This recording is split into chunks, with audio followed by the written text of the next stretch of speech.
Your previous employer, Secretary General of the ANC and ex-transport minister and ex-police minister, and other things, Fikile Mbalula.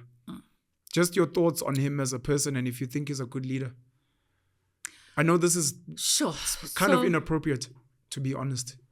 So I guess you're going to have to watch how you move. Yeah, but also I also want to reach a point in my life where I don't have to constantly refer back to him because it's a new path that I'm charting. Yeah. It's a new space that I'm creating for myself. And I don't want to be linked or associated or attached, as it were, to him and his brand and his persona, because I think at some point as a politician, and I'm new to this, I will have to be known for what I can and cannot do. Yeah. And I will have to be known for what I stand for and what I believe. But I will indulge you by saying we need to classify what we as South Africans believe to be good leadership.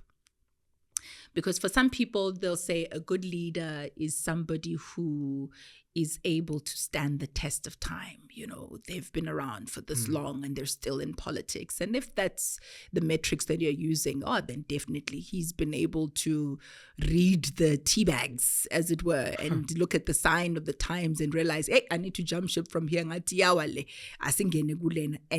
his political agility, what some have called twerking, I don't know, I was not there. Jeez. But his ability to stand the test of time in that way. If that is what you hold in high regard when you're looking at leadership, then that would tick the box for you to say he's been able to do that, sure, and that's admirable.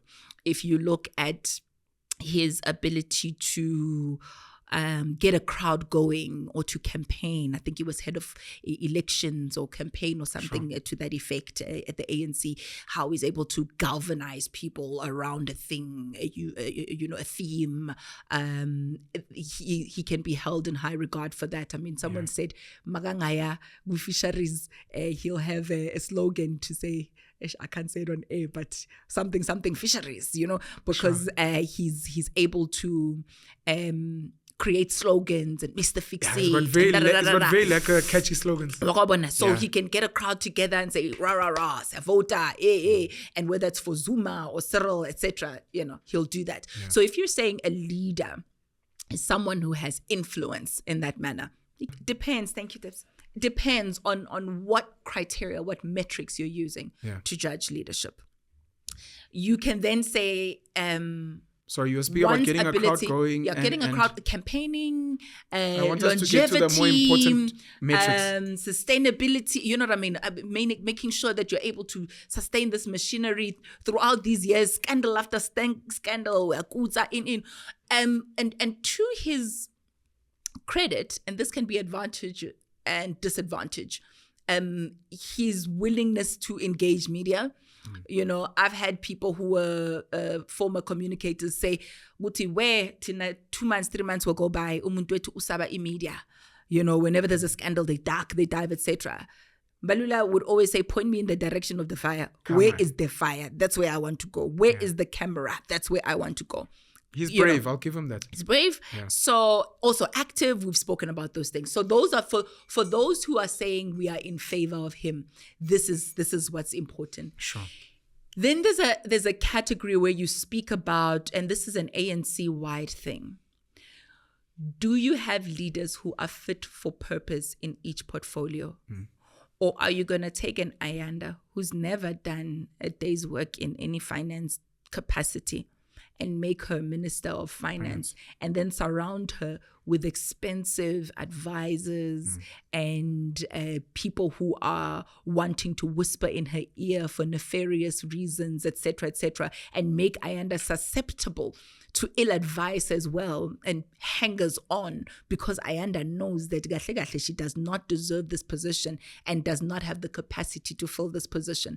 And I think that's something we really need to think long and hard about, because you then have someone who was Minister at Transport, Deputy at Police, Sports, Arts and Culture, etc. And you have to then ask, can one individual be a jack of all these trades and be effective and impactful at all these trades. And this is a policy thing. And that's why we as Build One South Africa are also advocating for the president to make special concession to be able to hire people who are not in his circle of influence, but who deserve the job. You should be able to hire the best chartered accountant or the best community development worker for social development or whatever the case may be, regardless of party affiliation, etc. As minister, if you really are for service delivery, and say it doesn't matter if this person is an MP or this person is party affiliated, etc. So for me, that's the one thing.